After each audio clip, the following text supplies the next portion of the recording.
Get a Better Broadcast podcast and voiceover voice, and this is Peter Stewart presenting it. When auditioning for an animation role, you'll be sent a vocal reference, a few lines of the script, as well as a character brief, so a description and personality profile of the person or object that you're reading for, and hopefully also included in that their role and their journey within the piece.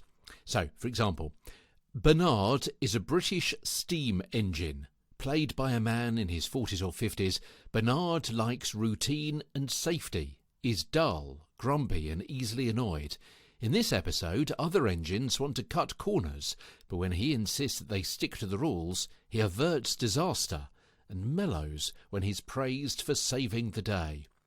Now that gives a really good kind of character briefing of what Barnard is like now and what he is like at the end of this particular animated episode. He changes, so you can understand there that British steam engine, so imagine the kind of voice that you may have for that.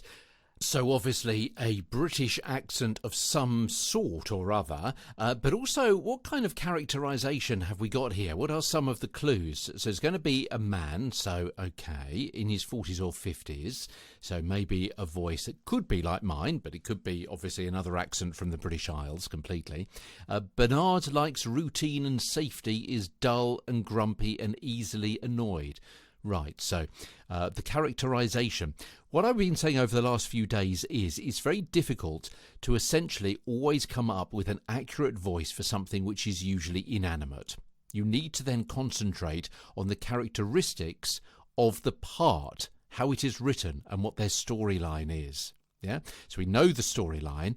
Other engines want to cut corners. He insists they stick to the rules. He averts disaster and mellows when he's praised for saving the day. So he starts off dull, grumpy and easily annoyed.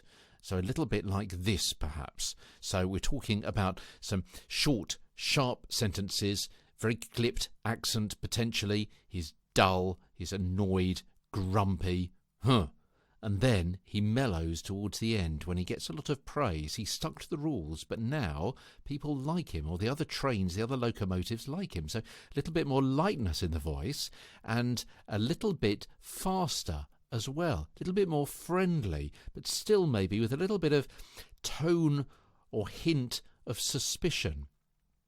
So what I'm saying is you get a voice that fits the character description, particularly when the character itself is not usually animated. And crucially, you should be sent a picture of the character itself so you can see the physical characteristics from which your voice will come. So it's the written characteristics about their emotions and their motivation, but it's also how they look as well. And in this case, a steam train, if it is indeed a steam train, could look pretty much like another steam train, I grant you that, but maybe the animation shows, like in Thomas the Tank Engine, a face, a human type face on the front of the engine. So that may give you an idea of the kind of attitude and the kind of tone of voice.